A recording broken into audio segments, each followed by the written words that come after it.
kuatkan hati. Negeri ini memanggilmu kawan. Belajar bergerak berbagi untuk negeri. Guru penggerak majukan pendidikan. Guru penggerak menghamba pada murid. Kreatif rancang pembelajaran. Hargai potensi, tingkatkan prestasi. Lahirkan profil pelajar Pancasila. Belajar bergerak berbagi untuk negeri. Kita menjalin kolaborasi. Belajar bergerak berbagi untuk negeri. Demi bakti pada Ibu Pertiwi. Assalamualaikum Bu Erni. Waalaikumsalam Pak Win. Maaf Bu mengganggu hari ini. Iya Ibu, ya di sini Azwin dari Guru SMP Negeri Tolang, CGP Angkatan 10, PGP-nya Pendidikan Guru Penggeraknya Angkatan 11 Bu. SMP Negeri Tolang, Kabupaten Siak, Provinsi Riau. Di sini Azwin ingin menyiapkan tugas Azwin di modul 3.1 calon guru penggerak, yaitu dengan materi nilai-nilai kebijakan pengambilan keputusan. Baik, di sini saya memperkenalkan diri tadi udah, dan saya mau bertanya sama Ibu. Nama Ibu lengkap siapa ya Bu ya? Erniati SPD. Bu Erniati SPD, kepala sekolah di SD 12 Medan Barat. Baik Bu. Oke, langsung saja Bu ya. Pertanyaannya ada 8 Bu tentang nilai kebajikan keputusan, pengambilan keputusan ini Bu. Yang pertama, jawab pertanyaannya Bu. Selama ini bagaimana Ibu dapat mengidentifikasi kasus-kasus yang merupakan dilema etika dan bujukan moral? Seperti itu Bu. Baik Bapak Azwin, kita cobalah menjawabnya Pak Azwin ya. Iya ya Bu. Karena ini tugas Pak Azwin juga, kami tetap mendukung Pak Azwin ya. Terima kasih Bu.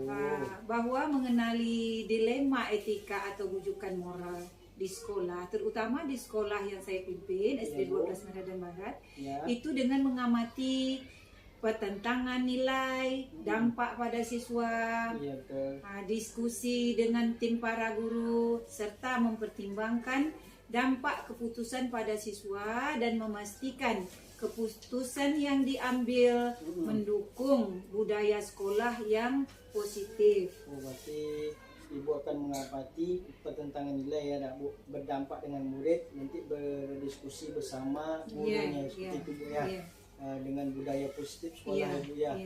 Mantap Ibu ya. Ya gini Bu, yang kedua Bu, selama ini bagaimana Ibu menjalankan pengambilan keputusan di sekolah, terutama untuk kasus-kasus di mana ada dua kepentingan yang sama-sama benar atau sama-sama mengandung nilai kebajikan Bu?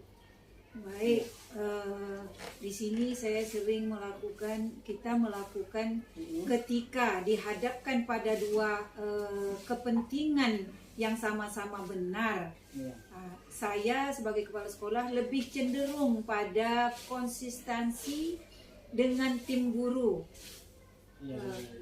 konsultasi dengan tim guru dan pihak terkait lainnya, serta menjabarkan baik dan buruknya keputusan tersebut dengan memperhatikan dampak jangka panjang dan jangka pendek.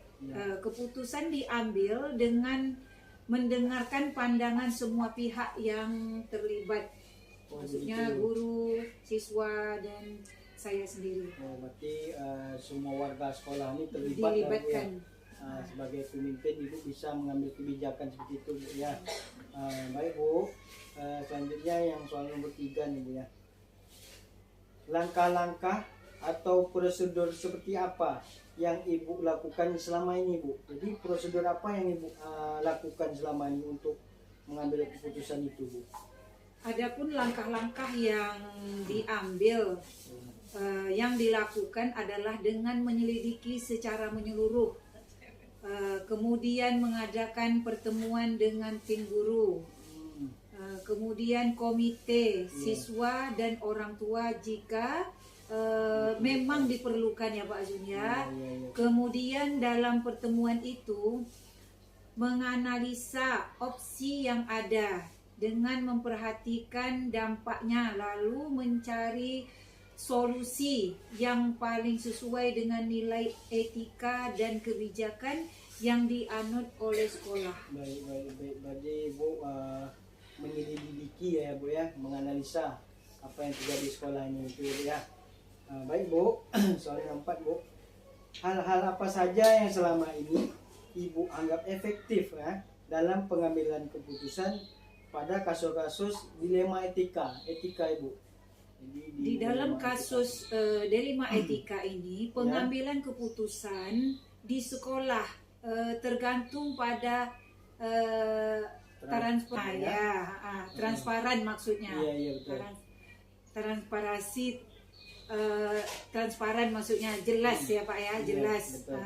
Dan keterlibatan semua pihak yang terlibat sehingga memungkinkan berbagai sudut pandang yang berbeda sehingga keputusan yang diambil mendekati dan sesuai dengan nilai etika sekolah. Baik. Jadi Ibu transparansi ya. Jadi Ibu jelas untuk mengambil keterlibatan semua pihak, diambil mendekati sesuai dengan nilai etika sekolah tadi. Yang transparan ya Pak Win ya. B12 dengan transparansi ya Bu ya, transparan. Kemudian yang selanjutnya Bu, hal-hal apa saja yang selama ini merupakan tantangan dalam pengambilan keputusan pada kasus-kasus dilema etika ini Bu? Tantangannya Ibu sebagai kepala sekolah ini Bu, agak berat atau macam mana ya kan Bu? Baik,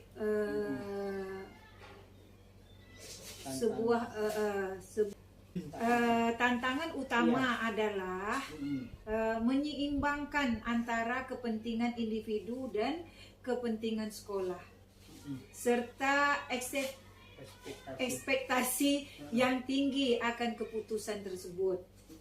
Jadi Ibu menyeimbangkan antara kepentingan individu dan kepentingan sekolah. Serta ekspektasi yang tinggi akan keputusan tersebut. Yeah. Menurut Ibu bisa Ibu jelaskan lebih dalam lagi tak seperti apa ekspektasi ataupun kepentingan individu dengan kepentingan sekolah seperti itu?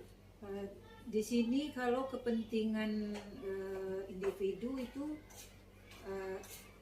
kita utamakan kepentingan sekolah dulu daripada kepentingan individu. Nah, kemudian ekspektasi kita yang lebih bagus lagi. Ekspektasi kita terhadap sekolah itu yang lebih meningkatkan, baik itu dalam tantangan tentang masalah-masalah yang kita hadapi ini tadi. Baik, terima kasih Bu ya. Berarti Ibu mengambil yang pertama tuh kepentingan sekolah sangat penting bagi sekolah atau kepala sekolah untuk mengambil keputusan ini Bu ya. Baik Bu, yang soal nomor 6 ini Bu, apakah Ibu memiliki sebuah tata kelola atau jadwal tertentu dalam sebuah penyelesaian kasus dilema etika? Apakah Ibu langsung menyelesaikan di tempat atau memiliki sebuah jadwal untuk menyelesaikannya? Bentuk atau prosedur seperti apa yang Ibu jalankan itu Bu? Kalau untuk jadwal tertentu itu kami tidak menentukan jadwalnya. Kalau seandainya ada sesuatu kasus dilema, kami akan segera menanggapi, kemudian menyelesaikan kasus tersebut. Kemudian kalau seandainya kasus itu lebih tingkat kesulitannya tinggi, itu kami membutuhkan waktu. Seandainya kasus itu bisa saya selesaikan di hari itu, saya selesaikan langsung. Kalau untuk jadwal penyelesaiannya itu kami tidak punya. Tidak punya target harus bagaimana. Tapi kalau ada kasus langsung kita selesaikan hari itu juga. Kalau kasusnya misalnya memerlukan waktu yang lebih, kita akan mengatur waktu. Kalau itu kasusnya urgen langsung selesaikan lah seperti Bu ya. Ya. Iya baik Bu. Yang nomor 7 Bu ya, soal nomor 7 ini Bu. Begini Bu, adakah seseorang atau faktor-faktor apa yang selama ini mempermudah atau membantu Ibu dalam pengambilan keputusan dalam kasus-kasus dilema ini? Jadi ada nggak yang membantu Ibu, yang mempermudah dalam menyelesaikan kasus ini Bu? Biasanya kalau dalam pengambilan keputusan itu biasanya saya terus melibatkan tim guru, melibatkan siswa juga, orang tua juga, dalam kemudian kami berkolaborasi, kemudian berdiskusi tentang bagaimana menyelesaikan masalah tentang etika ini. Kemudian dengan adanya diskusi atau kolaborasi tadi, mungkin banyak pendapat-pendapat yang belum yang akan membantu gitu, akan membantu kita memahami situasi tersebut dengan lebih baik lagi. Baik Bu ya, sangat bagus jawaban Ibu kan dalam proses pengambilan keputusan Ibu. Baik Bu, ini soal terakhir nih Bu ya. Izin Bu, dari semua hal yang Ibu disampaikan ini, pembelajaran apa yang dapat dipetik dari pengalaman Ibu mengambil keputusan dilema etika ini? Secara garis besarnya, pembelajaran apa yang Ibu petik dalam pengalaman Ibu mengambil keputusan dilema etika, khususnya di SD 12 Medan Barat yang kita cintai bersama ini? Baik, pembelajaran utama dari pengalaman pengambilan keputusan dalam dilema ini adalah pentingnya komunikasi dan kolaborasi. Itu dia Pak ya. Pentingnya komunikasi dan kolaborasi melibatkan berbagai pihak dalam proses pengambilan keputusan. Tidak hanya memperkaya perspektif, tetapi juga meningkatkan rasa kepemilikan terhadap keputusan yang diambil. Selain itu, kesadaran akan nilai-nilai etika yang mendasari tiap keputusan sangat krusial, saya rasa begitu. Fleksibilitas dalam menghadapi situasi yang kompleks serta kesediaan untuk belajar dan setiap keputusan yang diambil, baik yang berhasil maupun yang kurang efektif. Kemudian juga menjadi kunci dalam pengembangan kemampuan pengambilan keputusan yang lebih baik di masa depan. Baik, berarti Bu sekali bicara garis besar itu berkolaborasi ya dengan warga yang ada di sekolah kita cintai ini Bu ya. Baik Bu, alhamdulillah pertanyaan yang saya pertanyakan tadi alhamdulillah sudah selesai dan Ibu jawabnya saya pun sangat puas apa yang Ibu jawabkan tadi Bu ya. Terima kasih ya Bu Erni. Sudah selesai wawancara kita pada hari ini. Kali lagi saya mohon maaf Bu atas mengganggu kedatangan saya sini. Mungkin Ibu lagi banyak kerja, datang saya sini saya mengganggu Ibu. Saya minta maaf betul Bu ya. Kami juga saya sebagai kepala sekolah juga mendukung kalau kegiatan CGP ini. Mudah-mudahan Pak Azwin lebih sukses lagi ya Pak ya. Amin. Terima kasih Bu. Kita tutup Bu ya.